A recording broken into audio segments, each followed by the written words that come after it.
Welcome to the Capital Coffee Connection podcast. I'm Liz Hirsh Naftali, and we are back. It's season 2, and today I'm having virtual coffee with Senator Tammy Baldwin from the great state of Wisconsin. And the reason for this podcast, I just like to say in the beginning, is because in a time when we see so much partisan politics, I thought, why don't we just get to know who the people are on both sides of the aisle, for their home, their heart, their humanity, where they come from, who they are.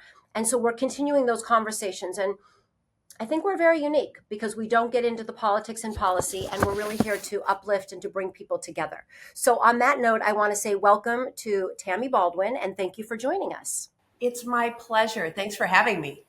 And like I said, if we were together, I would be giving you a cup of coffee. So I owe you one for the next time. I can't wait. Thank you. Thank you. You know, I thought about something, we've met over the years at different things. And, when I was thinking about this podcast, one of the things like I talk about is the character of people. And I just wanted to start off by telling people listening and viewing 3 of the adjectives that I think about for you are that you're very dedicated, you are kind, and you're passionate. And that's sort of who you are as a person. And I know you bring that to politics, but that's who you are as a person. And today we're going to talk about that. And, also that you're a first of so many things. You're the first woman to be elected to the U.S. Congress from Wisconsin, the first woman to be elected to the Senate from Wisconsin. And you also are the first person to win and to run as an openly gay person. And these are all like incredible pieces, which we'll get into. And I'd love for you to talk to us about, because I think that people who are listening are looking for models, looking for people and saying, oh, wow, that could be me. And so in a way to sort of introduce you, I just want to talk a little bit about your character and a lot about your first, because you are the first. And I know you have seen others that have come and you will not be the last. You're absolutely accurate about the firsts that you list, but I want to start at the beginning, which is the first time I ran for office, I was the third.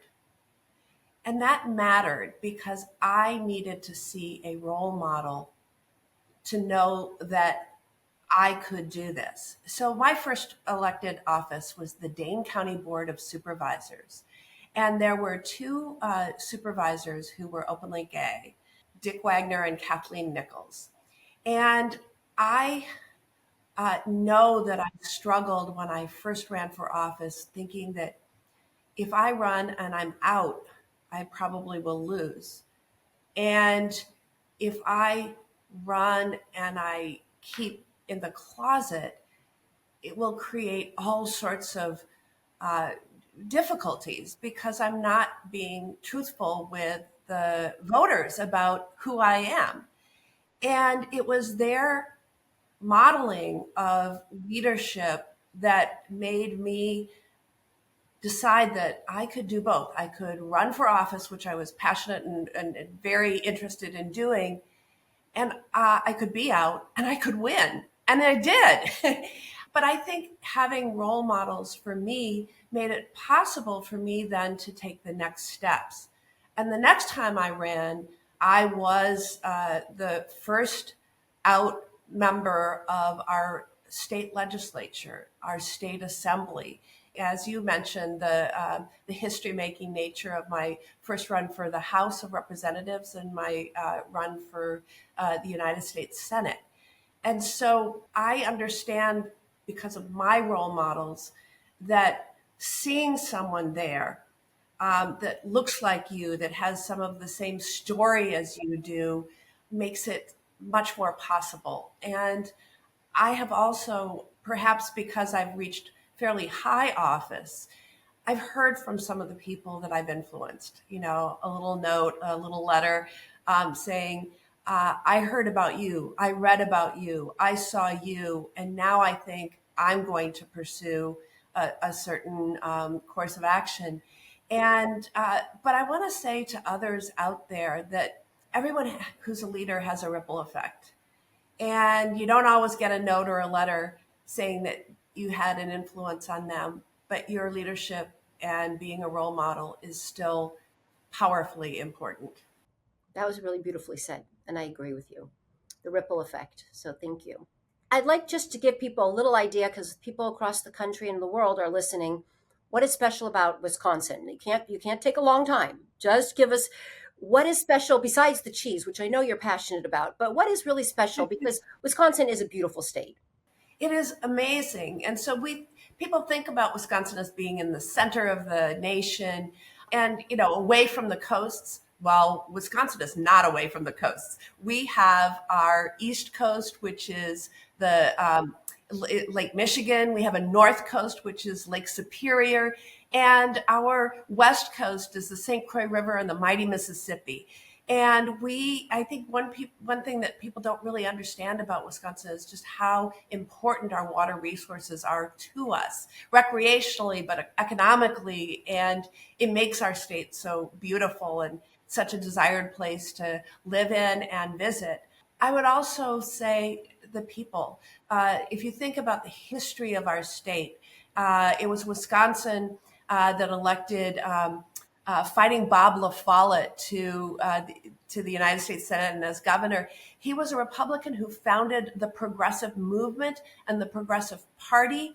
The work ethic from our state is incredible. And you said I can't be very long-winded about this, so you stop me when you're ready. But the cheese, I would add, is outstanding. Right, right. You are famous for it, and I know that you're passionate about it. And it is something that people do think about, cows and cheese. So it's an important one. Yes, our agricultural economy is a big part of our state's economy. We also make things. Talked about our work ethic. We are home to iconic manufacturing that you would know worldwide. But we make things and we grow things in our state. I'm going to come back to the make things, but for now, I'd just like to know, we're talking about like mentors and people that frame that you can help, but like you were raised by your grandparents. Can Mhm. you talk about like what they instilled in you and how that was? Because I think a lot of people don't realize many children grow up with their grandparents. And that Yes. is a very beautiful thing. But what did your grandparents, in your case, what did they give to you growing up that I think you probably carry very strongly with you to this day? Yeah, well, love and stability to begin with. And, there's usually a set of circumstances that precede being raised by grandparents. And I'll tell you my own family's circumstances. My mother was 19 years old when I was born, and she was going through a divorce at the time I was born. And she moved in with her parents, my grandparents, at that time. My mother, throughout her life, struggled with mental illness as well as addiction to prescription painkillers that she was prescribed by her doctors for chronic pain. Those struggles really made it almost impossible for her to be my primary parent. And so my grandparents were. And again, the love and stability, I would have been a completely different person without their love and their stability.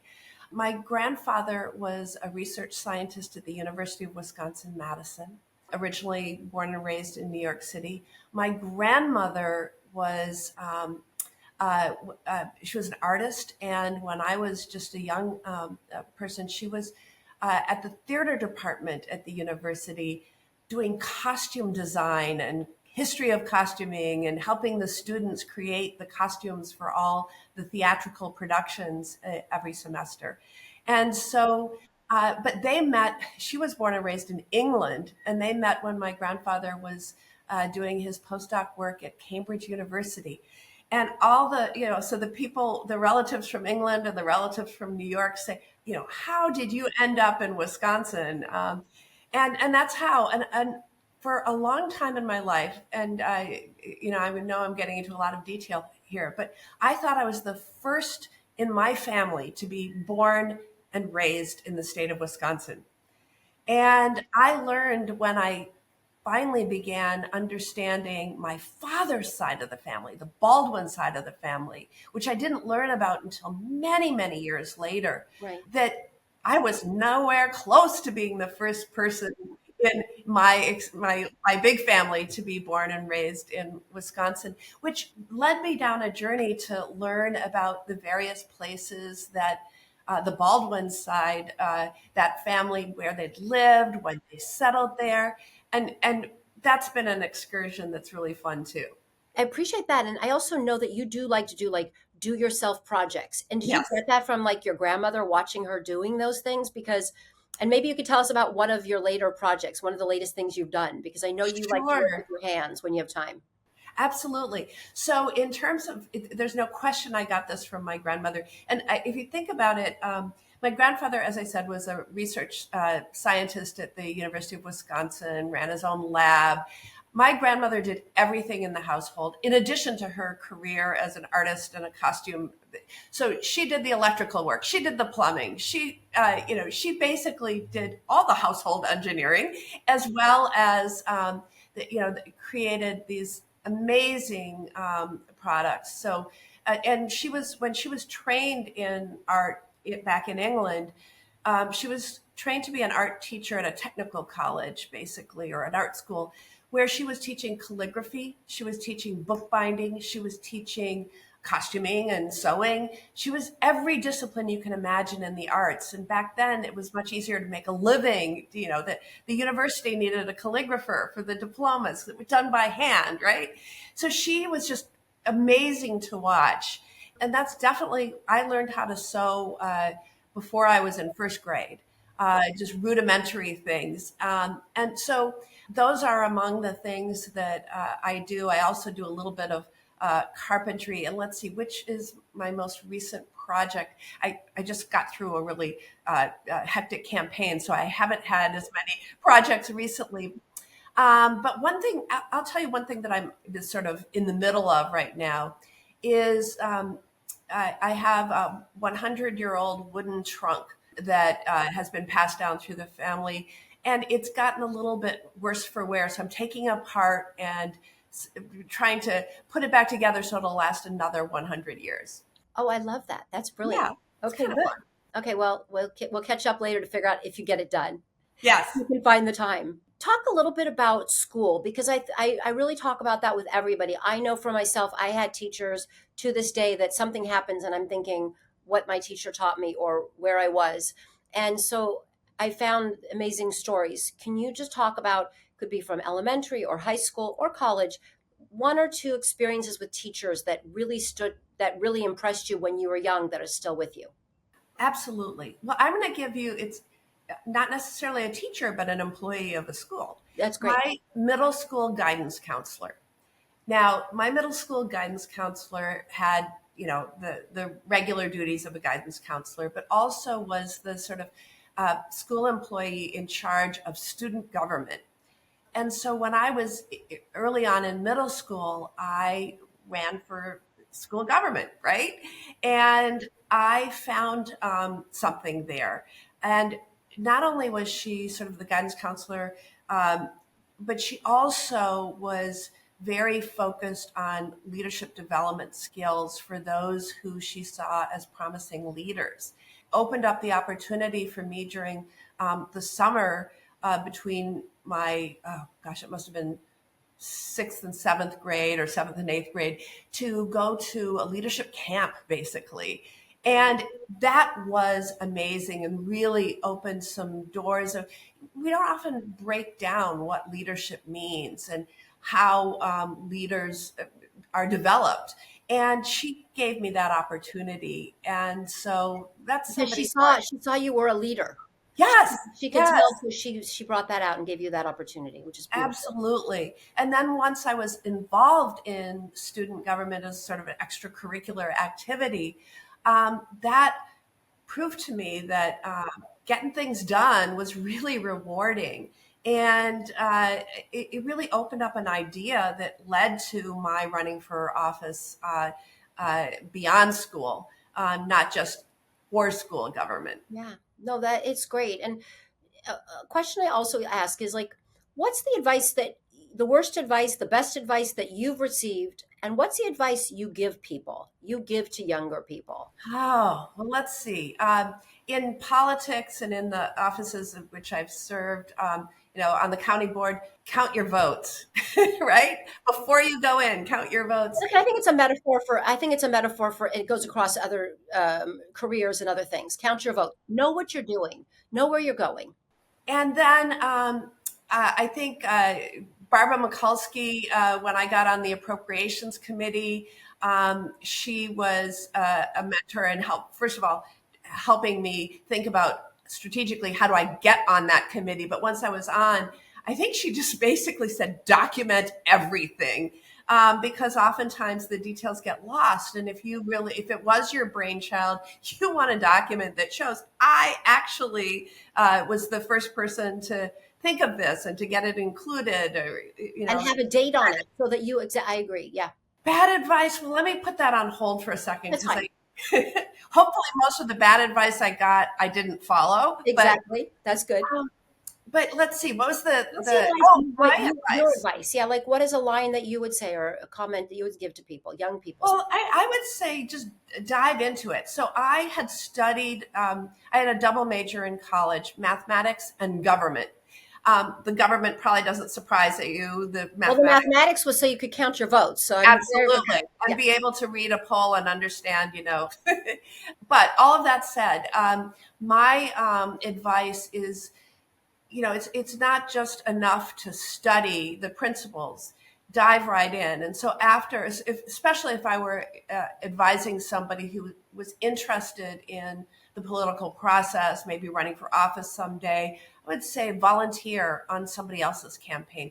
Research who's running for the city council, the school board, the county board. If you find a candidate that you're inclined to support, call up, because at the grassroots level, they're dying for volunteers. They're dying for folks to help. But that's exactly how I demystified the process for myself. Right after college, I moved back home. I was very interested in policymaking. And so I volunteered on a whole bunch of campaigns. So dive right in would be my suggestion. The other thing I did, I took a gap year between college and law school, and I interned for our then Democratic Governor, Tony Earl. And I got all these projects. Again, they have more than enough work. So you have a really eager, smart, young intern. I got to do so many things and see what was happening from the inside. And it really did also bolster my conviction that running for office was the way that I wanted to make change. Not as the only way, but since I was so determined to work on some really important issues, I think seeing it, from the inside was really helpful in solidifying that decision. Dive right in. Yeah, You sit on the edge, you're not going to get the experience. right. Okay, so now speaking of not being able to sit on the edge, I have this rapid questions, and they're basically 1 or 2 word answers. You can expand, but they're Okay. just sort of fun ones to get to know Tammy. Okay. And they're pretty easy, I think. What is your favorite sound? Music, Okay. Favorite color? blue. Okay.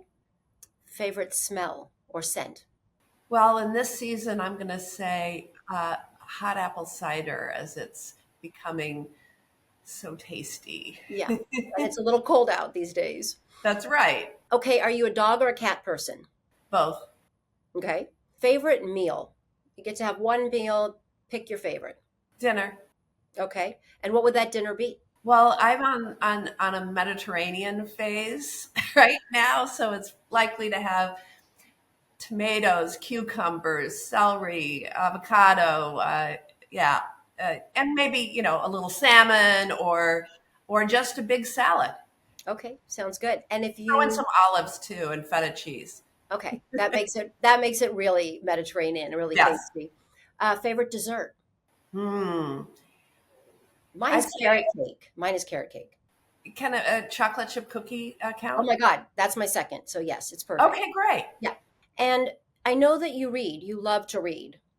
Can you just give one book? It doesn't have to be only like one book that you've read recently or not so recently that you just comes to your mind as like one of the better books you've read. I don't like to say best book because I think it's always moving. Oh yeah, that is a hard one. Well, I can tell you what I'm in the middle of, and I've been in the middle of this for a while, is nonfiction. So Empire of Pain. about the development of narcotic pain-killing medication. And, reading it is both instructive for my day job, but it also just reminds me, very personal level, when my mother was hooked on OxyContin and oxycodone, and how difficult these issues are, and the fine line between the need to treat chronic pain and the need to make sure that somebody isn't becoming harmfully addicted to something. So that's kind of it's a tough one, but Listen, it's a tough one, but I think that it goes again to what this is about. We're talking about heart and humanity. Mhm. And what you're describing does not have to do with what state you come from or who you voted for. I mean, what you're talking about affects, I believe, probably everybody in America, in their family or in their friend group. I know for myself personally. So I think we do need to keep reading about it and keep figuring out. And you and your work need to work obviously across the aisle, but work with your colleagues. This Mhm. is a crisis.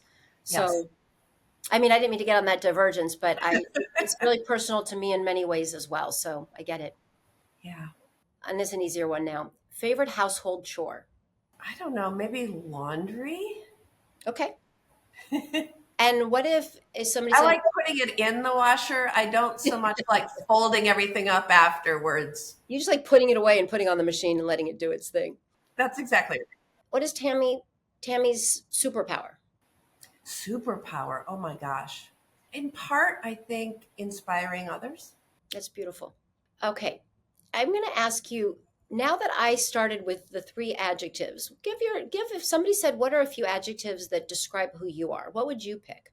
Um, you said dedicated. I would have maybe said committed instead, but I do feel a real commitment. I also I don't think this is an adjective, but I feel called to do what I do, um, and that's that's an important aspect of uh, keeping.